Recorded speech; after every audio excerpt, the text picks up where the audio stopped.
devrez être le modèle de vos enfants. Vous devrez être des exemples parce qu'on comprend mieux avec les actes qu'avec les paroles. Les actes viennent juste appuyer les paroles que nous sortons de nos bouches. Vous demandez à vos enfants de ne pas, par exemple, insulter. Mais vous-même, vous insultez. Vous-même, vous insultez. Et vous attendez quoi de cet enfant-là? De bon. Il fera la même chose. Parce que non seulement vous avez parlé, mais vous faites le contraire. Alors, si vous voulez que ça réussisse, vos paroles doivent être accompagnées de bonnes actions. Salut tout le monde et bienvenue encore une fois sur Estrella Foundation. Ici pour vous, comme toujours, Inès Kandé. Aujourd'hui, le 22 janvier 2019, comme toujours, notre rubrique d'événements importants de chaque date de notre vidéo, une façon pour nous de rappeler rappel à certains événements marquants l'histoire et voilà un peu.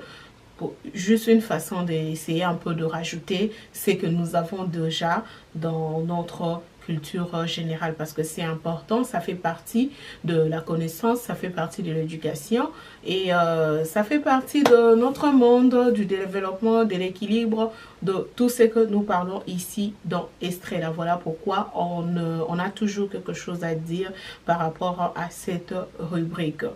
À nous d'en faire quand même quelque chose de bien, que ça soit pas vraiment juste quelque chose qu'on essaie, on entend, ça rentre par là, ça sort par là.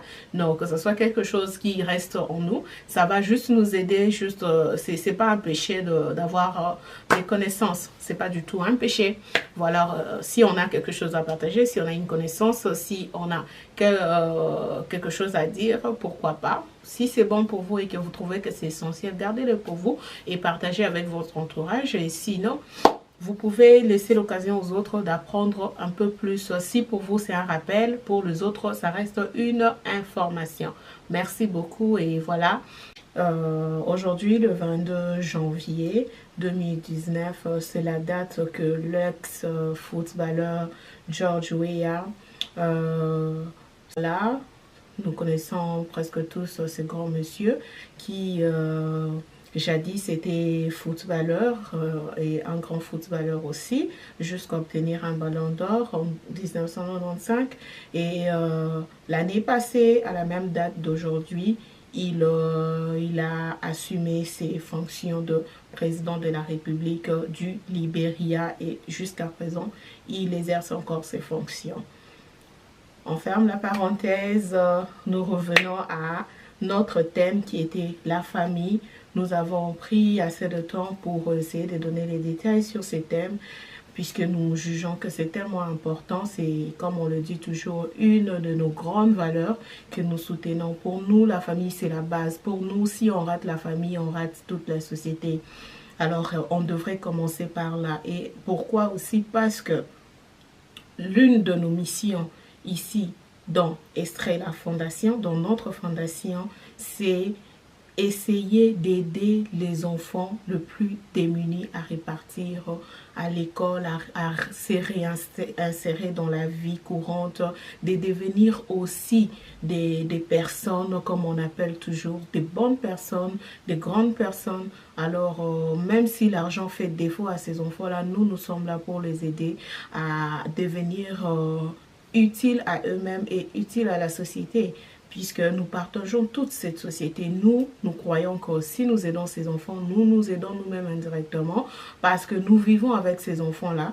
Et si nous avons besoin de la paix, nous avons besoin d'un climat viable, nous avons besoin de la positivité dans notre vie de tous les jours, on ne doit pas négliger ces domaines-là, on ne doit pas le négliger. Certes, la pauvreté est vraie, mais quand même, on peut faire quelque chose pour changer les choses. Alors, voilà, il ne suffit pas seulement d'aider ces enfants, sinon ça sera un cercle vicieux, de recommencer à reprendre les enfants, les aider, si on n'essaye pas d'attaquer la cause, on n'essaye pas d'attaquer la racine pour essayer d'arrêter ces fléaux, arrêter ça, essayer d'éradiquer cela et continuer avec ce qu'on a déjà jusqu'à sortir de ces problèmes.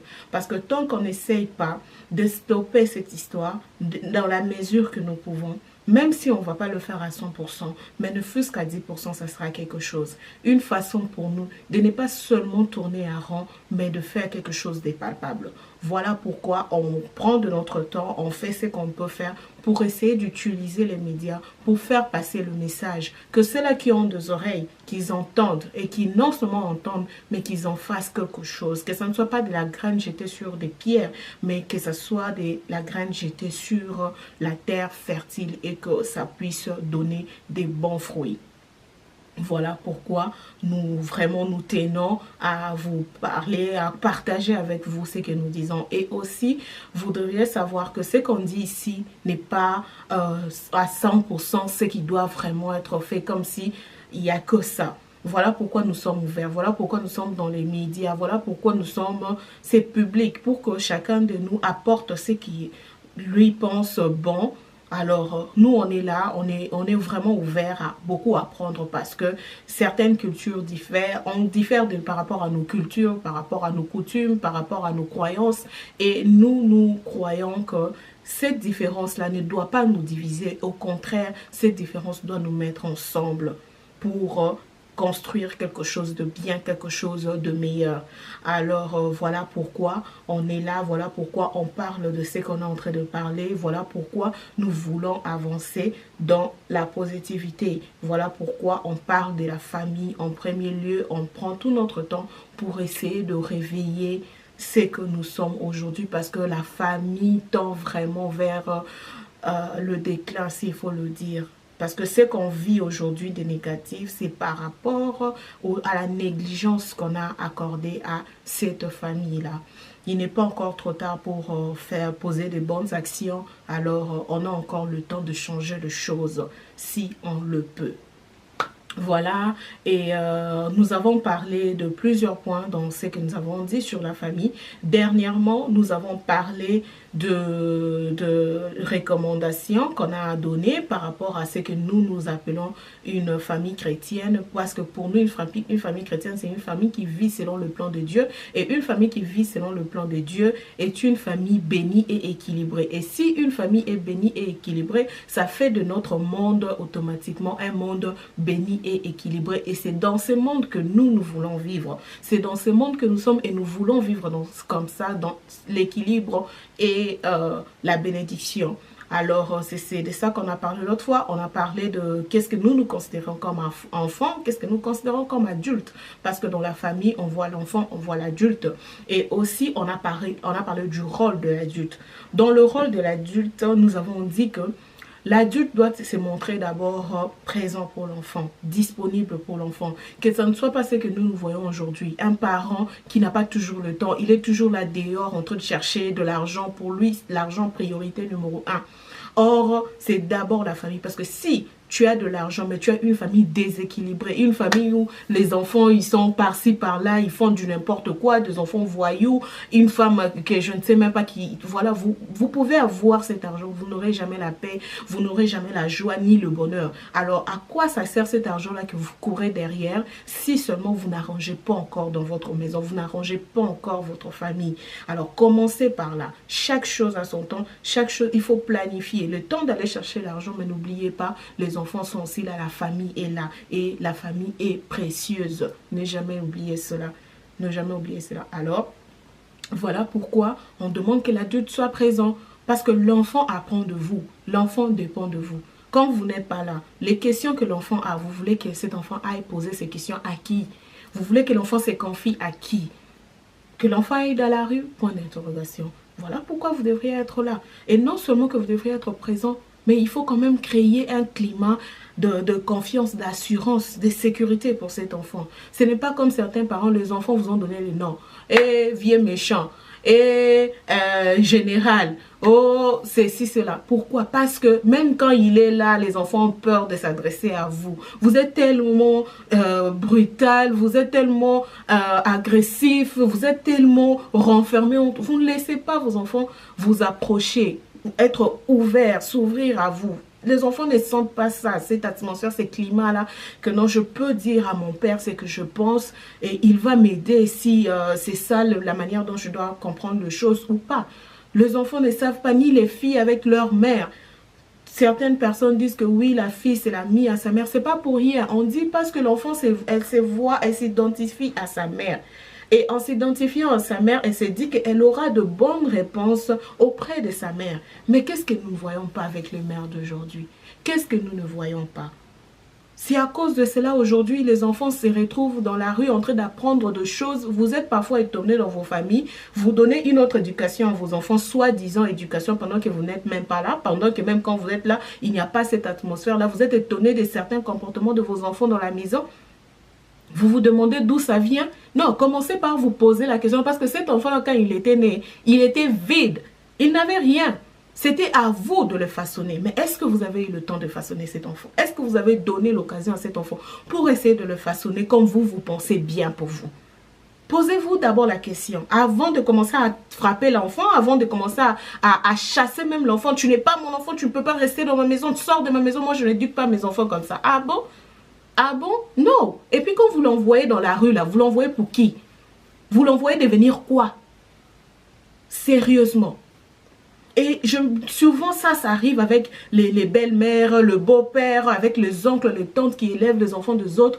Vous n'avez pas assez de patience pour ces enfants-là. Vous n'avez pas assez de patience. Vous n'avez pas le temps pour eux. Vous n'avez même pas l'amour pour eux. Vous n'avez même pas l'attention pour eux. Et c'est vous qui vous plaignez que ce sont des enfants qui se comportent mal. L'enfant ne peut pas rester chez moi et vous chassez l'enfant pour se retrouver dans la rue. Vous pourrissez notre monde. Vous pourrissez la société dans laquelle nous sommes alors que la faute vous revient. La faute vous revient. Vous pensez quoi? Que vous maltraitez cet enfant-là? Détrompez-vous. Parce que cet enfant-là devient un fléau dans la rue. Mais vous pensez quoi? Vous allez vous cacher contre ça? Non. Même si ça ne vous atteignait pas, ça va atteindre vos enfants, ça va atteindre vos arrière-enfants.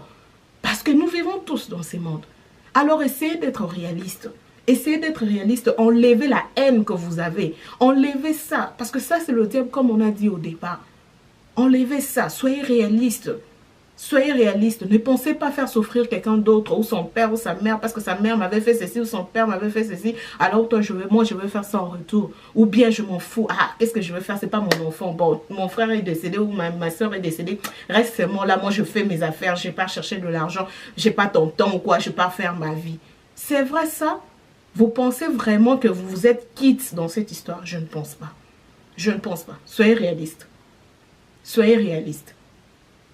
Alors, dans ce que nous sommes en train de faire en sorte que les enfants deviennent de bonnes personnes dans la société pour que ça nous aide tous. Ce n'est pas seulement pour ces enfants-là, mais c'est pour nous tous. Alors, apportons ce que nous pouvons apporter dans cet espace. Quand vous avez tous nos contacts, vous pouvez nous contacter si vous avez des questions ou si vous avez quelque chose à ajouter. Vous pensez que nous pouvons ajouter ça pour vous? On va le faire si nous trouvons vraiment que vous avez totalement raison parce que nous n'avons pas le monopole de connaissances et tout ce que nous disons n'est pas toujours juste ça. Il n'y a pas que ça, il y a plus que ça. Nous nous limitons par rapport aux connaissances que nous avons, par rapport à ce que nous connaissons, mais seulement on a aussi besoin de vous tous parce que nous tous ensemble, nous allons aider cette histoire à aller de l'avant. Nous allons aider la société d'aller de l'avant. Chacun de nous par rapport à son milieu, à sa culture, à tout ce que nous connaissons, peut apporter une pierre pour qu'ensemble combattre quelque chose de bien et non pas qu'on soit là pour s'entretuer, pour se détruire, pour que cette différence fasse de nous des ennemis. Nous ne sommes pas des ennemis, nous sommes tous des êtres humains créés par un seul créateur. Alors, quand nous avons parlé de qu'est-ce qu'était l'enfant, nous avons parlé de qu'est-ce qu'était l'adulte, nous avons parlé de deux rôles qui reviennent à l'adulte et tout. Il y a aussi, ce que nous devons savoir, c'est que l'enfant compte beaucoup sur l'adulte. L'enfant compte tellement sur l'adulte que l'absence de l'adulte pour un temps, ça crée la frustration au sein de l'enfant. Cette frustration-là, c'est comme de l'abandon pour l'enfant. Il se sent abandonné, il a carrément peur, il se sent en insécurité. Et quand ça arrive, ça crée des crises intenses que nous ne voyons pas directement, mais ça peut même arriver avec le temps. Voilà pourquoi dans certains pays où certaines personnes comprennent parfois l'importance des objets que nous appelons des objets transitionnels, ce sont des objets qu'on utilise de temps en temps, comme par exemple des nounours ou un jouet. Vous allez voir par exemple chez certains enfants, il a un jouet pour lui, il est tout le temps avec son jouet, là il est partout avec son jouet. Ce n'est pas pour rien. C'est une façon pour lui de s'attacher aussi à cet objet-là. Et cet objet-là, c'est vraiment cet objet quand il est seul et que ses parents ne sont pas là pour lui, ou la personne avec qui il est tellement attaché n'est pas présente, pour cet enfant, c'est cet objet-là qui remplace la personne. Et ça empêche l'enfant de sentir ces vides-là en lui. Voilà pourquoi nous devons être là pour nos enfants. Nous devons aussi créer quelque chose au cas où il y a... Parce qu'on a toujours quelque chose à faire à l'extérieur. C'est comme ça que certains enfants, quand les parents sortent pour aller au travail, l'enfant pleure, on les laisse même avec quelqu'un d'autre, l'enfant pleure parce que l'enfant n'est pas attaché à cette personne-là. L'enfant ne se sent pas en sécurité avec cette personne-là. Et l'enfant veut que cet adulte, c'est lui que lui connaît, reconnaît comme... quelqu'un avec qui il se sent en sécurité, l'enfant pleure pour que la personne revienne. Mais parfois, il faut aller au boulot, parfois, on a vraiment des trucs importants à faire. À ce moment-là, on crée quand même cette histoire-là que l'enfant peut se sentir, bon, je garde mon nounours avec moi. Dès que mes parents sont là, je sens qu'ils sont là. Mon nounours est aussi avec moi. Et quand mes parents ne sont pas là, au moins j'ai ça aussi.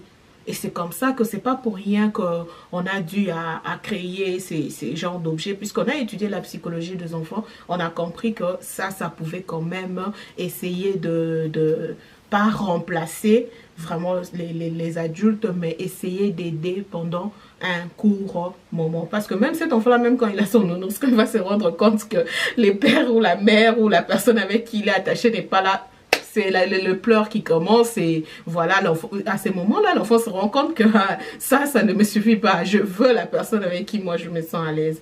Et voilà. Et c'est aussi une des choses que nous allons continuer à parler aujourd'hui. Aujourd'hui, nous allons parler de devoir de l'adulte. Nous avons parlé de son rôle, mais l'adulte a aussi de devoirs.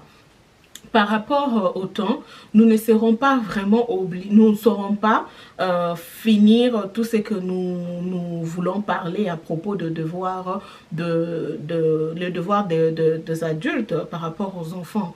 Mais nous allons juste commencer pour qu'à la vidéo suivante, nous allons vraiment donner les détails de chaque devoir de l'adulte envers l'enfant. Alors, on voulait aussi aujourd'hui parler de le rôle de l'adulte est tellement important que sans cela, notre société ira vraiment vers, je ne sais pas, la médiocrité même. Parfois, ces mots-là, moi, je pense que ce n'est même pas assez suffisant. Alors, l'adulte doit comprendre qu'il a un rôle très important à jouer dans la vie de l'enfant. Et entre autres, de l'assurance. Vous savez que vos enfants croient en vous plus que personne. Quand je parle des enfants, on a défini l'enfant pour nous. L'enfant pour nous, c'est cet enfant, cet être-là qui naît jusqu'avant d'atteindre l'adolescence ou l'âge de la maturité. Alors, nous sommes tous adultes, on a ces rôles-là auprès des enfants. Alors, nous, adultes, pas seulement adultes dans une seule maison, on parle d'adultes en général et on parle des enfants en général. Dites-vous, partout où vous êtes, vous avez ce rôle-là de jouer en tant qu'adulte. Vous avez ce rôle, que ce soit vos enfants ou que ce ne soit pas vos enfants. C'est ça même qui nous tue. C'est ça même qui tue l'Afrique. On pense que nos enfants, c'est seulement les enfants qu'on a eus, des enfants comme nos enfants biologiques, non. Si aujourd'hui on veut changer les choses, on doit enlever cette conception-là de penser que nos enfants, on ne peut qu'aider nos propres enfants. Non, non, non, non. On n'a que deux acteurs dans cette histoire, l'adulte et l'enfant. On ne définit pas jusqu'où votre pouvoir se limite. Alors, entre autres, il y a ce qu'on appelle de l'assurance. L'enfant veut avoir de l'assurance auprès de l'adulte. Aujourd'hui, on retrouve des adultes qui insultent les enfants. Oh, tu es bête. Tu n'es pas intelligent. Regarde comment tu es vilain. Qu'est-ce que vous attendez d'un enfant que vous-même vous qualifiez de ne pas être intelligent? Vous pensez vraiment que vous motivez cet enfant-là de faire le contraire? Non. Au contraire, l'enfant croit en vous. Pour lui, ce que vous dites là qu'il n'est pas intelligent, oui, c'est ça. Il n'est pas intelligent. L'enfant ne fera plus d'efforts. Il sait que c'est sa nature parce que vous lui avez dit. Lui, avant, il n'avait rien. L'enfant n'avait rien dans la tête. Dès que vous faites entrer ça dans sa tête, c'est fini, ça reste comme ça.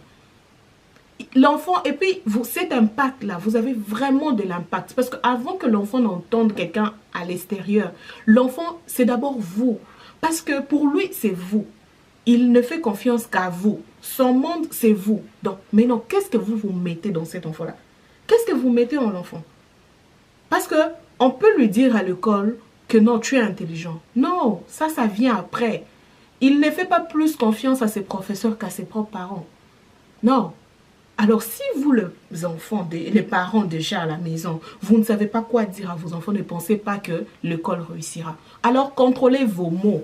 Parce que le mot a un pouvoir. Ce monde a été créé avec la parole.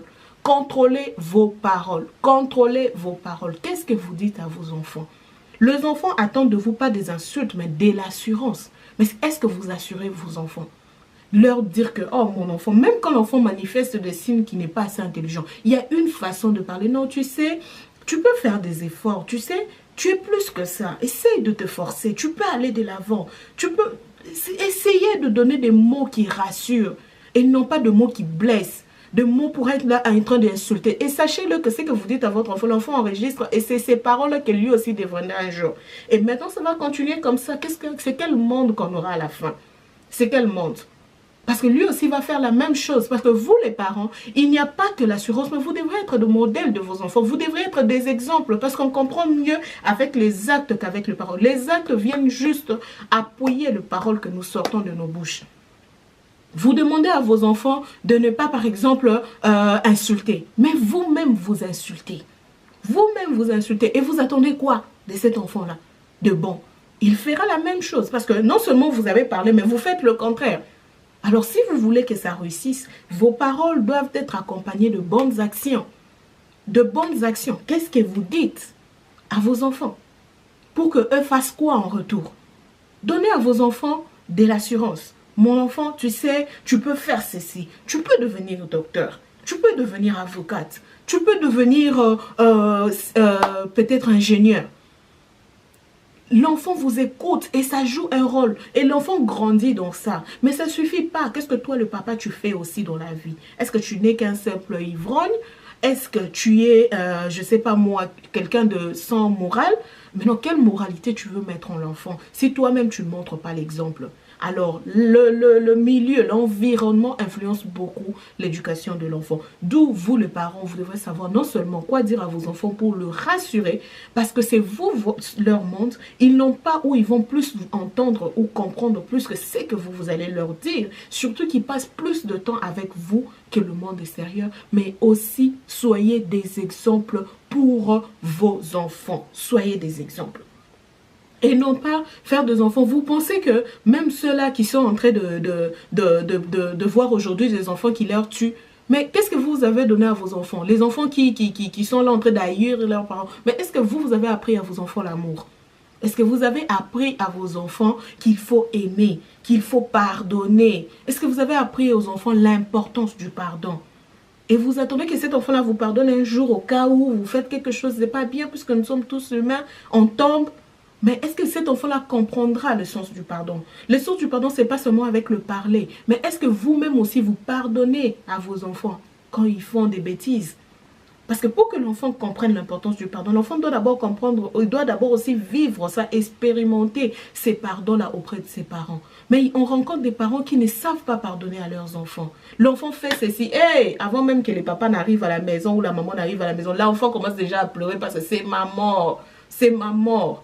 Vous pensez vraiment que c'est la force, c'est le manque de pardon, le manque d'amour qui va faire grandir votre enfant comme il le faut? Non. Apprenez à vos enfants l'importance de pardonner, l'importance d'aimer. Parce que non seulement ils vont vous aimer, ils vont pardonner aussi l'entourage dans lequel ils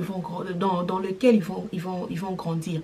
Alors, si vous ne le faites pas, vous voyez les dangers qui arrivent après. C'est comme ça qu'on retrouve des enfants, ils sont prêts à faire du mal aux autres, ils sont prêts à voler, ils sont prêts à tuer, ils sont prêts à faire du mal. Parce qu'ils n'ont pas appris l'amour, ils n'ont pas appris le pardon. Même quand l'autre te fait du mal, apprends à pardonner. Et c'est ce qu'on dit, on venait de dire, le parent, il suffit pas seulement d'apprendre aux enfants, oh non, tu sais, hein, quand quelqu'un te fait du mal, il faut pardonner. Non, mais est-ce que vous le faites?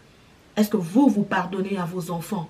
quand ils font de bêtises. Donner une seconde chance à l'enfant. Lui dire, bon, ok, là, tu as mal agi. Mais tu vois, tu ne dois pas faire ceci, tu ne dois pas faire cela. Je te pardonne.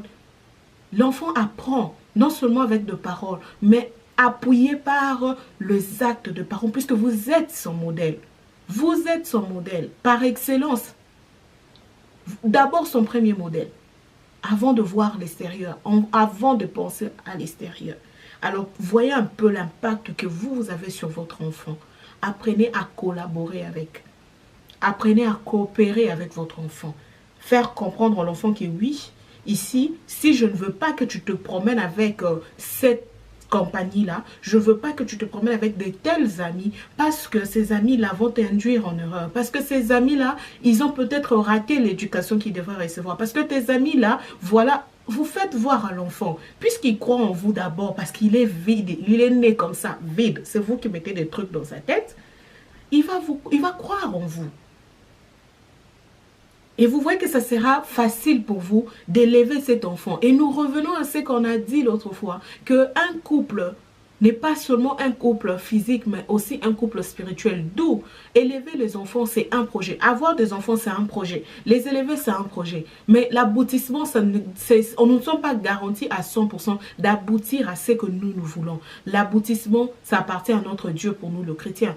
Pour nous, ceux-là qui croient en Dieu. On s'est dit qu'il y a aussi une force en dehors de ce que nous sommes. On a besoin de ces dieux-là pour nous donner de la sagesse, pour nous donner de l'intelligence, pour nous éclairer, nous montrer comment est-ce que nous devons élever nos enfants. Comment est-ce que nous devons conduire nos enfants pour que non seulement la coopération réussisse, mais avec sa main puissante sur notre famille, nous allons réussir l'éducation de nos enfants.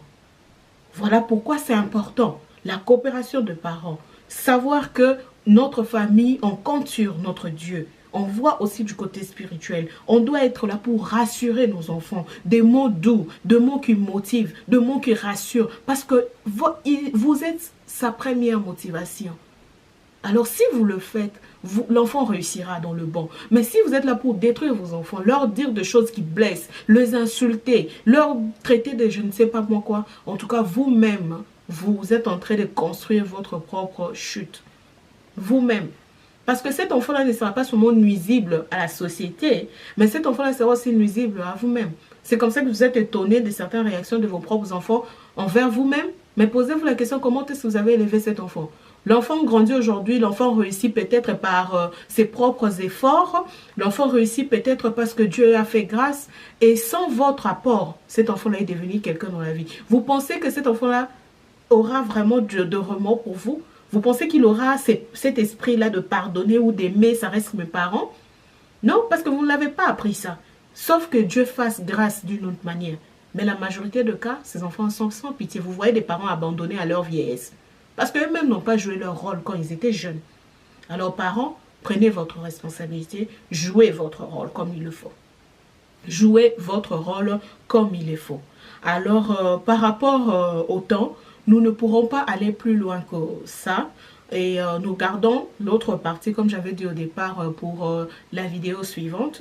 Et on va essayer encore de continuer dans ça. J'espère que ce que nous avons dit aujourd'hui va quand même apporter de bons fruits dans nos familles, va quand même interpeller plusieurs parents, plusieurs personnes. Comme j'ai dit au départ, il n'est jamais trop tard pour poser de bonnes actions. Même si au départ, c'était pas bien, vous avez entendu cette vidéo, n'hésitez pas de changer ce que vous faites. Donc, ce que vous utilisez comme tactique dans vos maisons, vous pouvez encore changer. Il n'est pas encore tard. Tant que l'enfant grandit, l'enfant apprend toujours. Et voilà, vous avez toujours cette influence-là sur cet enfant. Et même si vous n'avez plus cette influence-là, il y a beaucoup de moyens que vous pouvez utiliser. On en parlera sûrement plus tard. Voilà pourquoi on a certains parents, comme on appelle parfois des parrains des enfants.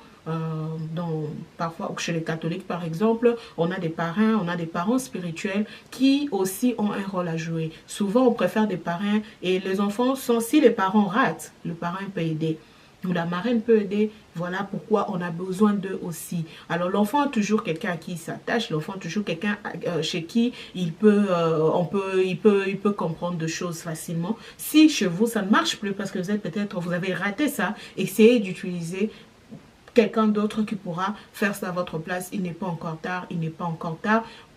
C'est comme ça qu'il est vraiment important de bien faire le choix de parrain.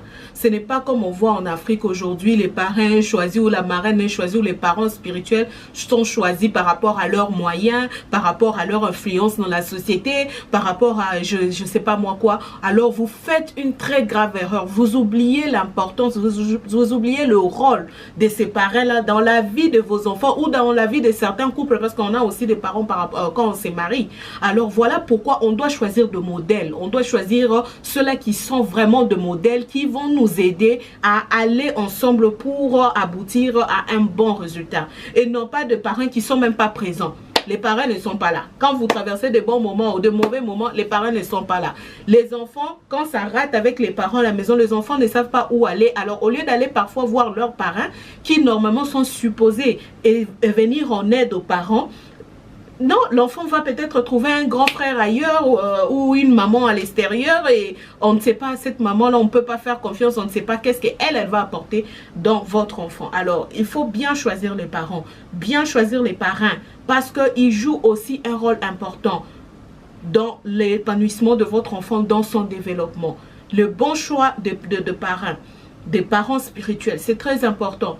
Et vous devriez vous-même être tellement rassuré d'eux que vous devrez faire confiance avant que votre enfant ne fasse confiance à ces parents-là. Et c'est à vous de faire comprendre à l'enfant que si tu as quelque chose, par exemple, tu ne te sens pas trop à l'aise de partager ça avec moi, voilà une personne, je te suggère telle personne, je te confie aussi à telle personne. Si je ne suis pas présent, si je ne suis pas là pour toi, en tant que père, je ne suis pas là, je suis pas peut-être, je suis absent, ou bien tu sens vraiment que tu n'arrives pas à partager un tel sujet, tu ne te sens pas confortable avec moi, tu peux aller voir telle personne, cette personne-là t'aidera.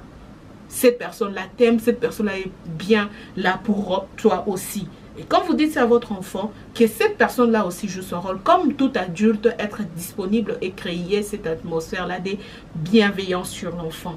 Cette atmosphère de sécurité. Comme ça, l'enfant saura, si ici à la maison, je ne peux pas, je peux aller là-bas. Parce qu'il y a certaines choses que l'enfant n'arrive pas à parler avec le parent pour plusieurs raisons. Mais est-ce que vous avez utilisé un autre moyen au cas où vous avez laissé votre enfant seul contre lui-même? Point d'interrogation.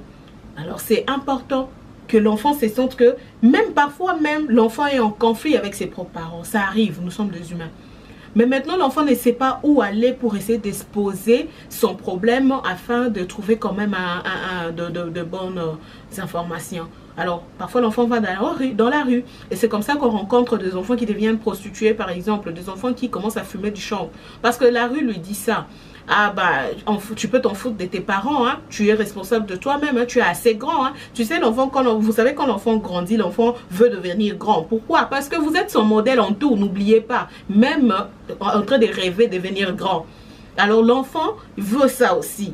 L'estime de soi le pousse à se sentir aussi responsable de lui, se sentir aussi, c'est comme ça vous sentez un peu cette résistance là auprès de l'enfant quand vous voulez lui dire que non, pas ça, pas ça. L'enfant veut vous montrer aussi, non, je peux me débrouiller tout seul. C'est tout à fait normal. Mais c'est à vous maintenant de créer ça, faire comprendre à l'enfant, oui, tu grandis, tu commences à comprendre les choses, mais on est là toujours pour toi. Tu sais, on a eu aussi des parents, ils nous ont aidés, voilà. C'est votre rôle. C'est votre rôle et non pas laisser l'enfant aller à l'extérieur où on l'apprend, où tu es assez grand, tu peux faire ta vie, tu sais. Nous, on s'habille bien comme ça parce qu'on a des garçons à côté ici qui nous donnent et tout. C'est fini, c'est la destruction de votre fille parce qu'il entend ça à l'extérieur. Et ça, on aura encore à développer, on aura encore à parler sur ça. C'était vraiment le clou que je voulais vraiment enfoncer sur le parrain, les parents spirituels, le marraine et tout ce qu'on s'est. Ce que vous avez entendu ici, même si vous ne voulez pas ou vous ne pouvez pas partager cette vidéo pour que les autres parents entendent aussi, les autres adultes entendent aussi, vous pouvez même le faire oralement, verbalement. Tout ce qui compte pour nous, c'est que le message passe. Que le message passe et que nous puissions changer le monde dans lequel nous vivons. Alors voilà, merci beaucoup à vous pour votre temps. Merci vraiment de nous accepter chez vous. Merci pour vos contributions de tout genre. Nous vous remercions sincèrement. Estrella Foundation vous dit merci. Moi-même personnellement, je vous dis merci. Nous souhaitons joyeux anniversaire à tous ceux-là qui sont nés au mois de janvier et spécialement aujourd'hui, le 22 janvier, nous vous souhaitons joyeux anniversaire à vous et que le Seigneur vous aide à être de bons adultes et si vous êtes des enfants, à être de bons enfants et que cet enseignement puisse contribuer au bon développement de votre personne et aussi de l'entourage dans lequel vous êtes. Et je souhaite un joyeux anniversaire à ma mère qui est née le 24 janvier. Maman, je te dis, je te souhaite un très joyeux anniversaire de la part de ta fille qui t'aime tant. Que Dieu te bénisse, maman, qu'il t'ajoute encore beaucoup d'années ici sur terre pour moi. Que notre Seigneur, notre Dieu soit là et qu'il t'accompagne dans tous tes projets. Partent toujours, que tu ailles toujours, que tu sois toujours la tête et non la queue. Je profite aussi de l'occasion pour te dire merci maman, merci, sincèrement merci pour celle que tu as fait de moi aujourd'hui. Je te suis vraiment reconnaissante. Tu as pu jouer ton rôle, même si tu ne l'as pas fait à 100%, tu as donné de ton mieux, pour faire de moi celle que je suis. Je suis vraiment reconnaissante pour ça, tu le mérites, mais sincère remerciement et que mon Dieu te bénisse davantage. Maman Pierrette, de gros bisous, je t'aime bien. Et voilà, nous sommes arrivés à la fin. Toutes les bonnes choses à vous et dans vos familles. Comme toujours, nos contacts, notre page Facebook Estrella Foundation One, notre page Instagram Estrella Foundation One, notre chaîne YouTube Estrella Foundation TV et notre numéro WhatsApp, c'est le +1 773 230 80 31 +1 773 230 80 31. N'hésitez pas de nous contacter pour le compte d'Estrella. Nous sommes toujours là. Merci beaucoup et toutes les bonnes choses à vous. À la prochaine. Bye.